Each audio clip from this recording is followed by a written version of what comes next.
Hello everyone, एक बार फिर आप सभी का स्वागत है। चलिए बनाते हैं आज हम कच्चे आम से कुछ नई सी रेसिपी जिसे हम मिनटों में बना पाएंगे और मिनटों में ही खा पाएंगे।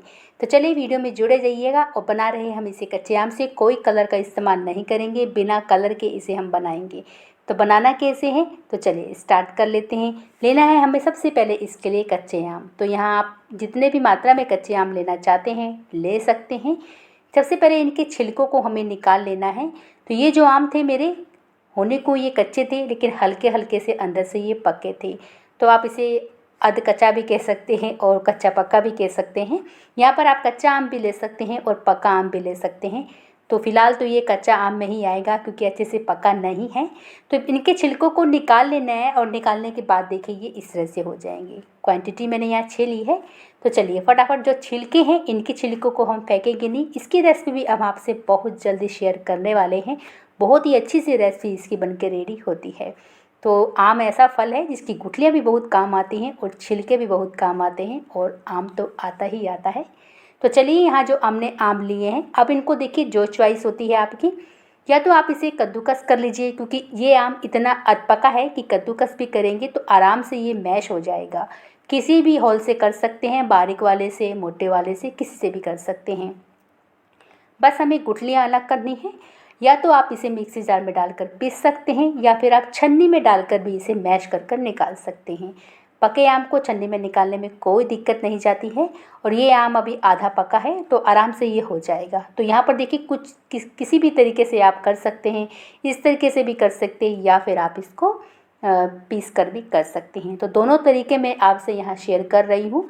जो आपको इसे सही लगे वो आप आराम से यहाँ कर सकते हैं। तो देखिए मैंने कद्दूकस किया, और कद्दूकस करने के बाद देखिए काफ़ी अच्छे से ये मतलब ऐसे लग रहा था जैसे पिस गया हो, क्योंकि अधपका आम था।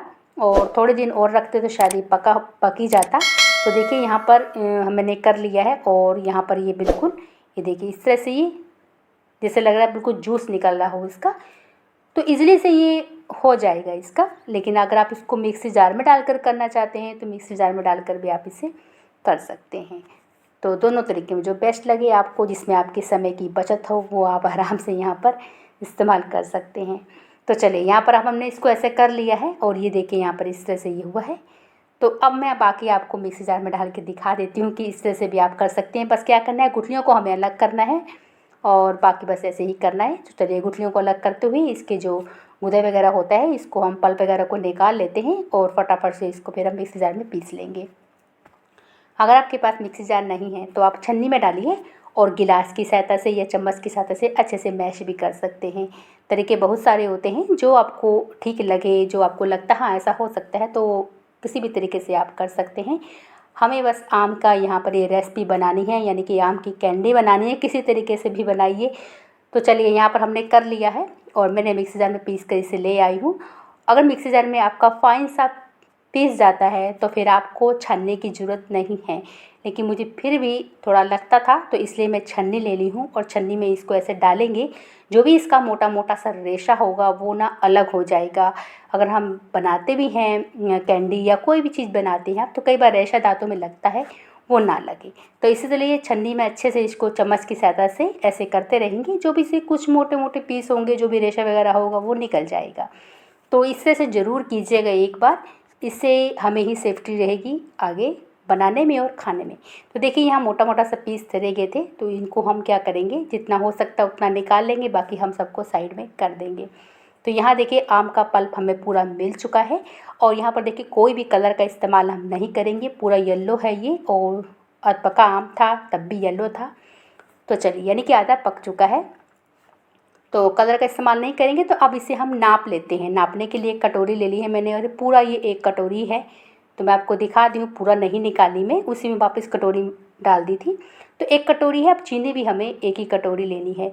मीठा यहाँ अपने हिसाब से आप डाल सकते हैं, जिस तरह से मीठा आपको चाहिए, क्योंकि घर में बना रहे हैं, अपनी चॉइस के अनुसार बनाएंगे। जैसा भी हमें मीठा चाहिए, जैसा भी हमें तीखा चाहिए, उस हिसाब से हम डाल सकते हैं।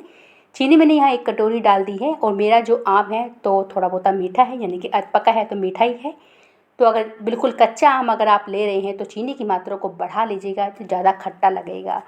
तो यहाँ मीठा अपने हिसाब से हमने ले लिया है, गैस पे चढ़ा दिया है और हमने गैस ऑन कर दी है।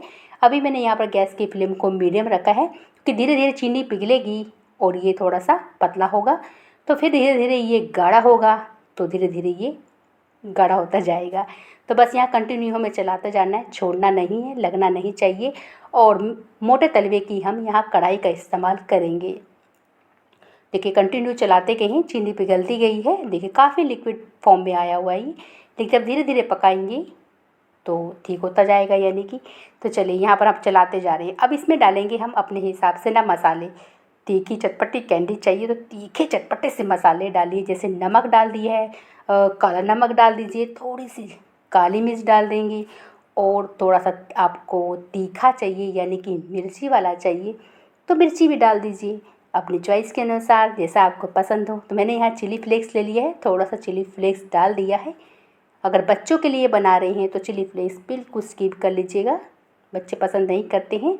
तो देखिए हमने मिला लिया अच्छे से। और काला नमक ज़रूर डालिएगा, उससे डाइजेशन भी अच्छा रहता है और जो कैंडी में टेस्ट आता है बहुत अच्छा आता है। अब हमने देखिए काफ़ी धीरे धीरे कर ये गाढ़ा होता जा रहा है। अब जब ये आपको लगे ना कि हाँ ये गाढ़ा हो चुका है, उसकी पहचान किया है, एक प्लेट लीजिए, उसमें 3-4 सा ड्रॉप गिरिए या एक ही ड्रॉप गिरिए और वो फैले नहीं तो समझो वो हो चुका है। अगर वो फैल रहा है तो समझो कसर है, हमें वो पकाना है। तो चलिए यहाँ पर आप क्या करेंगे, एक ले लेते हैं हम प्लेट और उसमें हम थोड़ा सा ड्रॉप गिरा के देखेंगे, ये देखिए, और ऐसे करके देखेंगे फैल नहीं रहा है यानी कि नीचे की तरफ तुरंत नहीं आ रहा, हल्का हल्की सी कसर अभी है। तो इतना तो हम पका ही लेंगे थोड़ा सा समय और उसके बाद फिर हम गैस की फ्लेम को वहाँ बंद कर देंगे। तो ये एक पहचान होती है कि हमारा जो ये तैयार हुआ है कि नहीं हुआ है। बाकी अब अपने तरीके से कर सकते हैं। थाली में मैंने हल्का सा घी लगा लीजिए या तेल लगा लीजिए, घी लगा लेंगे तो ज़्यादा अच्छा रहेगा, कैंडी में घी की थोड़ी सी खुशबू आ जाती है और मस्त अच्छी लगती है कैंडी। हमने उसमें फैला लिया है। तो देखिए फ्रेंड, मैं जो कैंडी बना रही हूँ थोड़ी सी मोटे लेयर वाली बना रही हूँ। तो आप इसे कैंडी भी बोल सकते हो या फिर आप इसको आम की कोई भी मिठाई भी बोल सकते हो, क्योंकि कैंडी से थोड़ा सा अलग तरीका है इसका। तो हम यहाँ पर बिल्कुल पतली लेयर नहीं बना रहे हैं, मैं थोड़ी सी मोटी रख रही हूँ क्योंकि कुछ अलग तरीके से। तो यहाँ पर थोड़ा फैला लेंगे इसको हम, और इसको आप सुखाइए धूप में, जल्दी सूख जाएगा।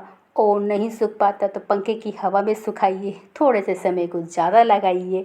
तो देखिए हमने अच्छे से फैला लिया है।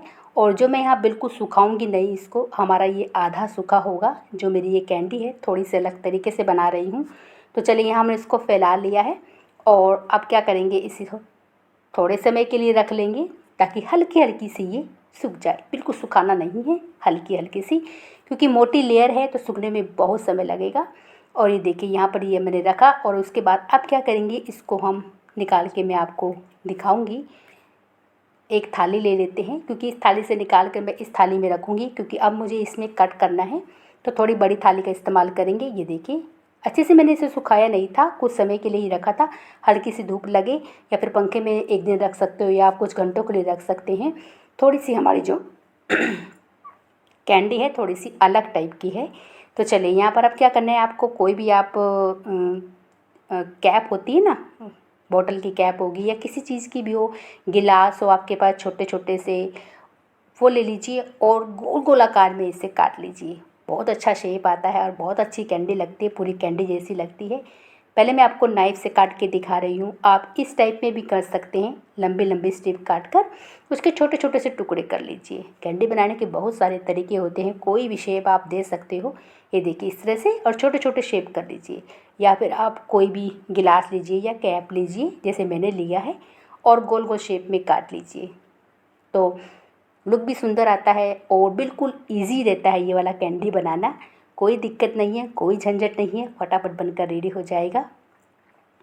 और ये जो कैंडी हमारी थोड़ी सी चिपचिपी सी है लेकिन मस्त है, खाने में बहुत अच्छी है। आप इसे कुछ समय के लिए स्टोर कर सकते हो। तो देखिए यहाँ हमने ऐसे बनाकर गोल गोल कर कर सबको एक प्लेट में रखते जाएंगे। ये देखिए मैंने इसको प्लेट में रखती जा रही हूँ। और निकालने के बाद फिर अब यहाँ पर जो हम सबको निकाल लेंगे ना, फिर चॉइस आपकी आएगी कि आप इसको ऐसे ही खाना चाहेंगे या इसके ऊपर शुगर हो गया या फिर नारियल का बुरा हो गया इसके ऊपर कोट करना चाहेंगे। ऐसे भी ये बहुत टेस्टी लगेगी, लुक भी बहुत सुंदर आ रहा है इसे। खाने में टेस्ट में कोई कमी नहीं है। आप इसको ऐसे भी खा सकते हो जैसे हम आम पापड़ खाते हैं, बिल्कुल वही टेस्ट है, लेकिन हमने इसे कैंडी का आकार दे दिया है। मैं ये नारियल का बुरादा ले रही हूँ, उसमें हल्का सा इसे कोट कर लेंगे। खाने का जो टेस्ट होगा बढ़ जाएगा और बच्चे भी बहुत मज़े लेके खाएंगे, उनको थोड़ा सा लुक नया दिखेगा। तो आप इस तरह से भी कर सकते हो और ऐसे करने के बाद आप इसे स्टोर भी कर सकते हो। तो फ्रेंड्स, अगर आपको आज की रेसिपी पसंद आ रही हो तो प्लीज़ वीडियो को लाइक कीजिएगा। चैनल पर पहली बार आई हैं तो सब्सक्राइब करना बिल्कुल मत भूलिएगा। और वीडियो देख रहे हैं पूरा तो आप लोगों का बहुत बहुत धन्यवाद।